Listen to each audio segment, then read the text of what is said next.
You believe there was reason to investigate foreign ties to Charlie Kirk and were told by the FBI, DOJ? FBI and DOJ, yeah. No, you're not allowed to investigate that. Stop. It's done. Basically cut off our access to be able to get into that information. Ladies and gentlemen, I've seen enough. Erika Kirk should be dragged into a police precinct for questioning. Like I said, you can show me the person who disagrees with me on that. Erika Kirk is now reportedly taking legal action against a private investigator after being exposed in a situation that many online are calling a carefully crafted grief narrative and a move to draw attention following Charlie's passing. That might sound intense at first, but for a lot of people watching this unfold, it didn't feel random at all. It felt like something that had been building for a while. This reaction didn't just appear overnight.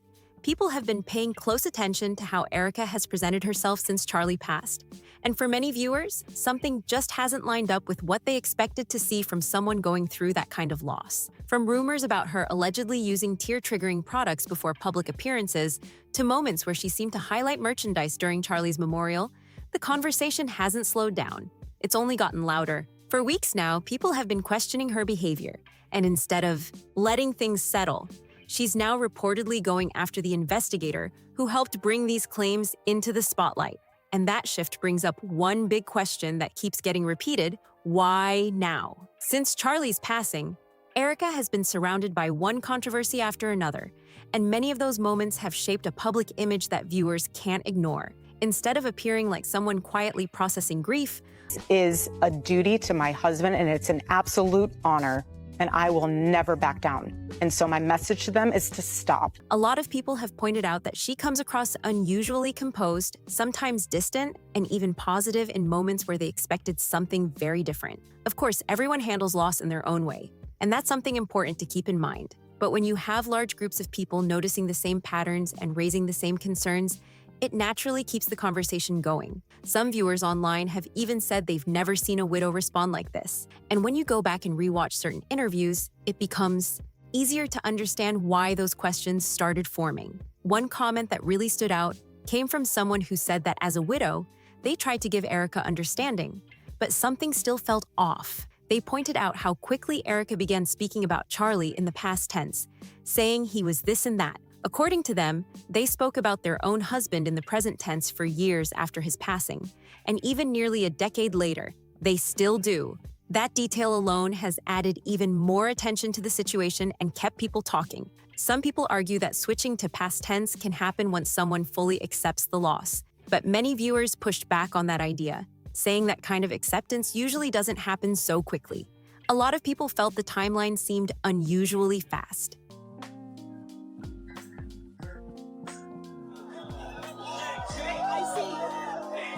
And that alone raised eyebrows and made the situation feel unusual to them. Things took an even sharper turn when Erika began warning people not to carry out their own investigations into what happened to Charlie Kirk. She described it as dangerous and urged people to stop digging deeper.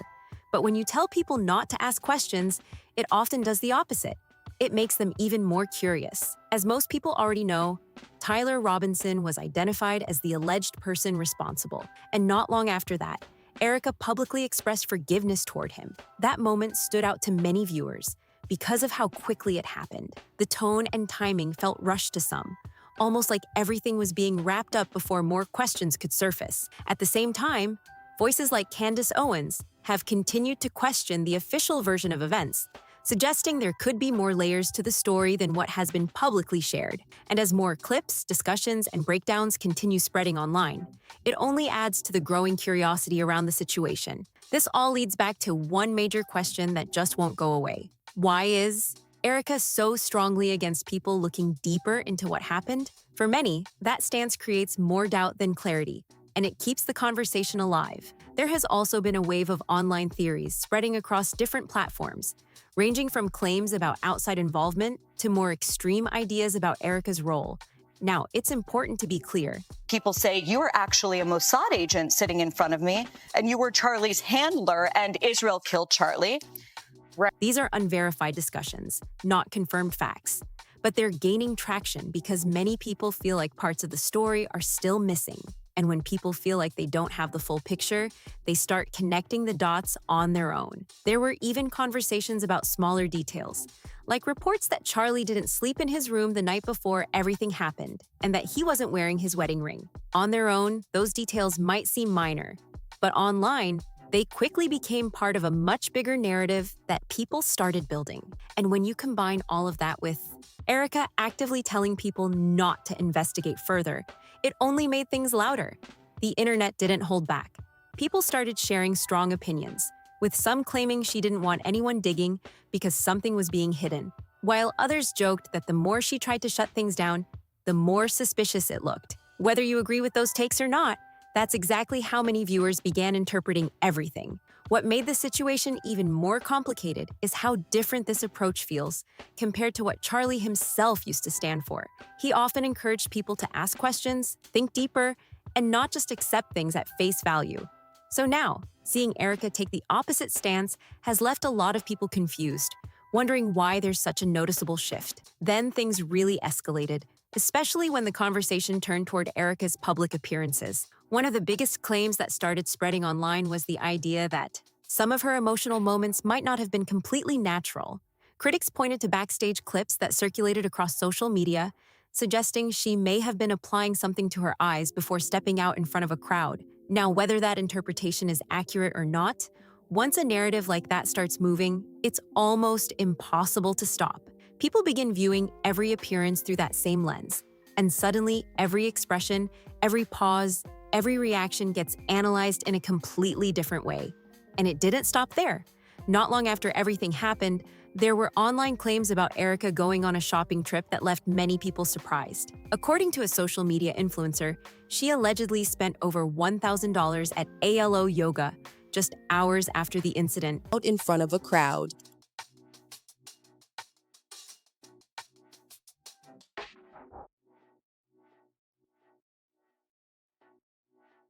The influencer even shared what they claimed was a receipt under Erika's maiden name, listing items like black tracksuits and gym wear.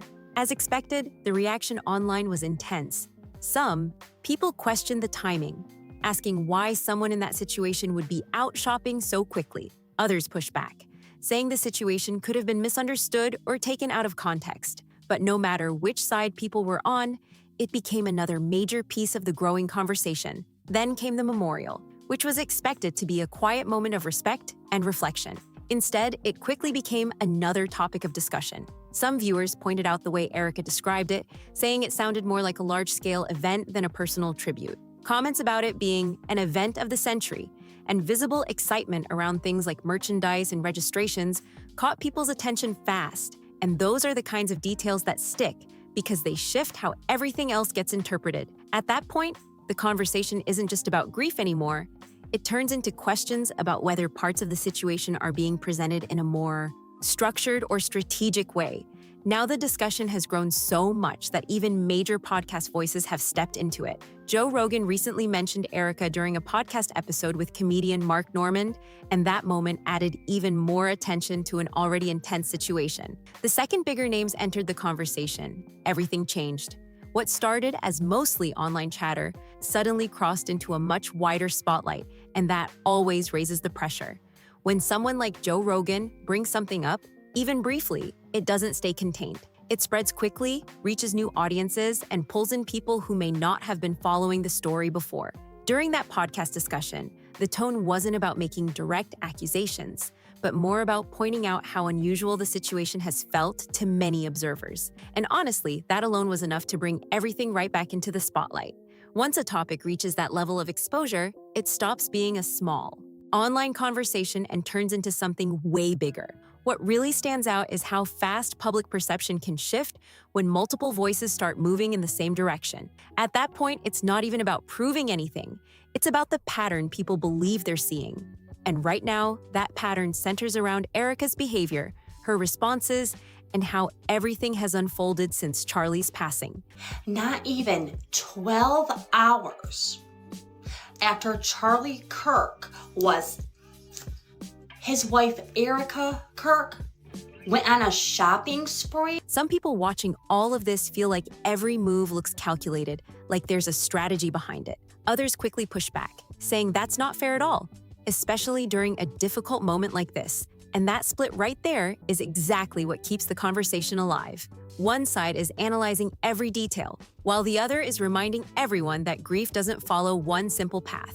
But here's where things start getting even more layered. The reported legal action against the private investigator didn't just appear out of nowhere. It came after weeks of speculation, viral clips, and nonstop breakdowns of Erika's actions across social media. So when that move was reported, many people didn't see it as random. They saw it as a response to all the pressure building around her. And for some, that raised another big question. Is this about protecting her image, or is it about stopping certain narratives from spreading further? Because once legal action enters the picture, everything shifts. It's no longer just online talk. It becomes something with real-world consequences. At the same time, others argue that anyone in her position would want to defend themselves if they felt misunderstood or misrepresented. And that's a fair point too. In today's fast-moving online world, things can spread in seconds. And once a narrative takes hold, it's incredibly hard to reverse. So from that angle, taking action could be seen as trying to take control back over how the story is being told. Still, the timing keeps coming, up again and again. Why now, after weeks of speculation? Why not address everything earlier before things reach this level? These questions keep circulating, and they don't seem to be fading anytime soon. Another big factor driving all of this is how social media works. Once people start linking together different clips, moments, and details, they begin building their own version of events. And even when some of those connections are based on assumptions, they can still spread fast and shape how the public sees everything. You can really see it in how certain clips keep resurfacing. One short moment from an interview, a quick expression during a speech, or even the tone of voice in a statement gets replayed again and again. And every time it comes back, it adds another layer to how people interpret the situation. What's even more interesting is how quickly these narratives grow. At first, the focus might be on one specific moment, but then it expands. Suddenly, people are bringing in past behavior, older clips, and even unrelated details they feel might connect. Before long, the conversation becomes way bigger than the original situation, and it just keeps building from there. And in Erika's case, that expansion has already happened in a big way. It's no longer about just one comment or one appearance. It's about a chain of moments that people are trying to connect together. That's exactly why the discussion feels so intense right now, because it's built on multiple points that keep feeding into each other and keeping the spotlight locked in place. At the same time, there are still voices calling for caution. Some people are reminding everyone that not everything seen online tells the full story, that clips can be taken out of context, and that rumors can grow quickly without solid proof. They also point out that public figures often face a level of scrutiny that goes far beyond what's fair. That perspective is still there, but it's now competing with a much louder wave of speculation that just keeps growing. And that's where things stand right now.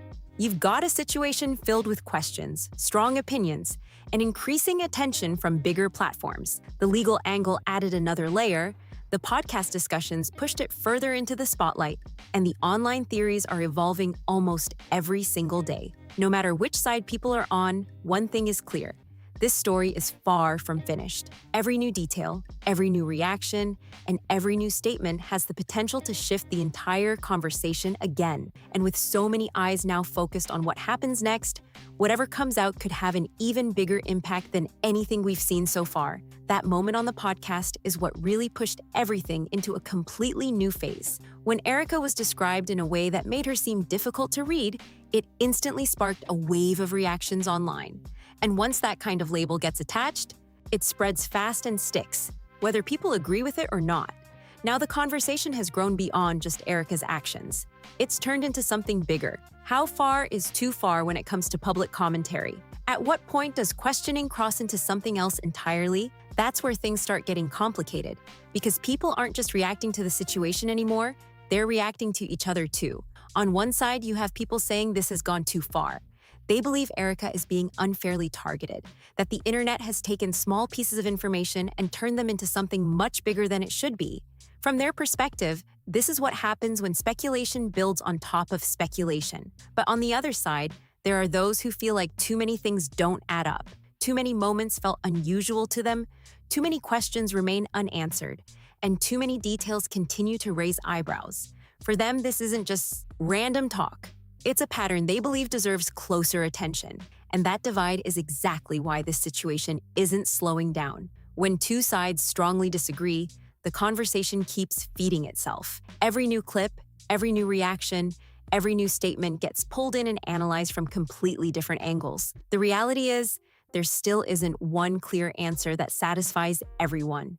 And when there's no clear answer, people keep watching, keep questioning, and keep trying to piece things together in their own way. That's just how situations like this evolve in real time. At the same time, it's important to remember that not everything online reflects the full picture. Public narratives can grow fast, and once they do, they can take on a life of their own. That's why some people are calling for patience, while others are pushing harder for more clarity. So here we are, a story filled with tension, mixed reactions, and a lot of unanswered questions. And until something more concrete comes out, this isn't going anywhere anytime soon. People are locked in, watching closely, and waiting to see what happens next. Now, I want to hear from you. Where do you stand on all of this? Do you think this situation has been blown out of proportion, or do you feel like there are still too many unanswered questions? Drop your thoughts in the comments below. If you found this breakdown interesting, make sure to hit that like button, subscribe to stay updated on everything coming next, and share this with someone who's been following the story too. And don't forget, there's always more unfolding. So stay tuned, and I'll catch you in the next one.